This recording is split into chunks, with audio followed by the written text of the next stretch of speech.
So how do you think, or how you organize meetings that are organized properly, right? What is the properly organized meeting from your point of view, right? And why meeting minutes are important, why agendas are important. So starting from the basics, finding a good time slot, meaning if you can, just some experience-based things. If you can avoid scheduling your meeting after somebody having like 4 meetings in a sequence back to back, that if you can avoid scheduling meetings immediately after that, that would be really good. Again, of course, day-to-day work does prove us, proves that to be impossible sometimes. However, so from that point, then communicating the purpose of the meeting. I am fond of providing clear agenda with specified duration for each point. However, it's feeling based, based on the nature of the meeting and how mature the discussion is about specific topic, you might want to leave that open and plan a buffer.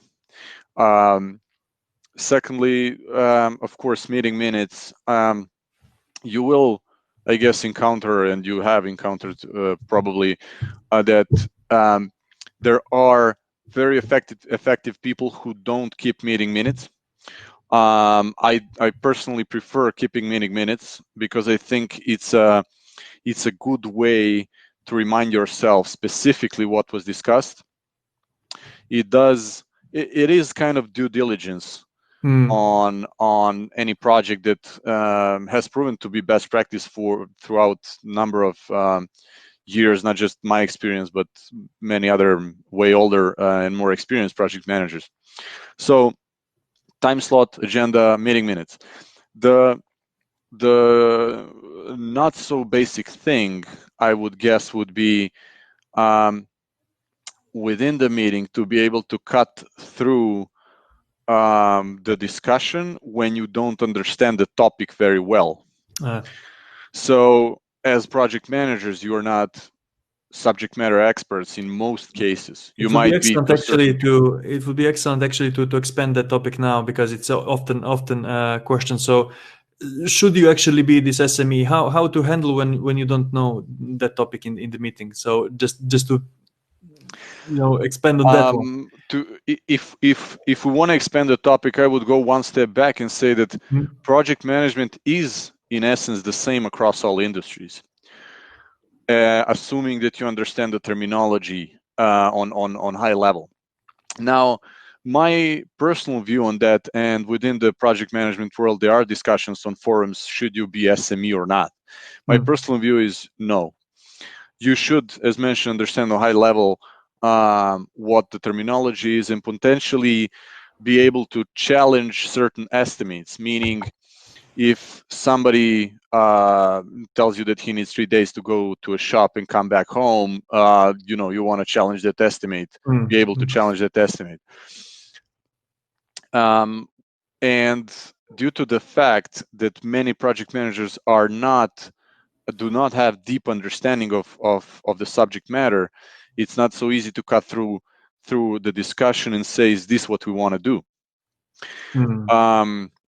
So sometimes when I know that I'm not able to do that, I tend to bring sort of wingman, somebody who I tell, like, this is something I don't understand. It would be really good if you would be able to summarize in non-IT, non-specific language. And that does really help, because certain discussions can take a long time and you wouldn't understand if they're really really about the specific matter you want to discuss, or they're a little bit broader. So this is the next, I would say, not so basic point that I would like to address. And yeah, I guess when we think about finding that time slot again, if you if you think that the topic has high importance to the organization, the client, management, you might want to make sure that you schedule it as soon as possible, while you have to figure out what can wait. That usually comes natural, and I guess any one of us could figure that out. But it is an important point, because you will, when you manage up, to use the term, you would need to sense if that management is anticipating quick results or not.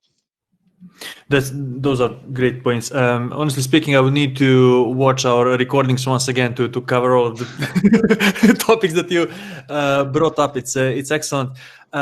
So we had the one question that comes back to what you were saying regarding non-technical language. So you would bring someone to, let's say, translate to you, to explain you the area, so to understand it better. For and to prepare you for the meeting, right? Or would you bring such a person on the meeting also? Both, actually, if possible, because what I like to have in projects is somebody who is, let's say, my technical equivalent, somebody who you would call subject matter lead. Okay. And it would be on that person to understand and be able to translate to me or to management. This is how I would position the project organization, of course, the technical side of things. Now, ideally, as mentioned, I would like to get a little bit prepared to understand what the topic is really about. What are the dependencies? And it's not long briefing unless it's a brand new topic. It's usually 5 to 10 minutes. However, it's also really good if you're able to bring such a person in a meeting, and those individuals don't necessarily have to be called your subject matter lead. There are certain individuals who are subject matter experts who naturally appear out of the crowd, who are better at explaining things. And those are the individuals you would try to rely on if you need to. That's excellent. Actually, that is one of the source of a knowledge that is often underestimated. That especially if you work in a big company, there is sometimes hundreds of people that are very knowledgeable on many topics, so that actually you can reach out to via one chat or simply just asking them for a coffee and to explain you some concept.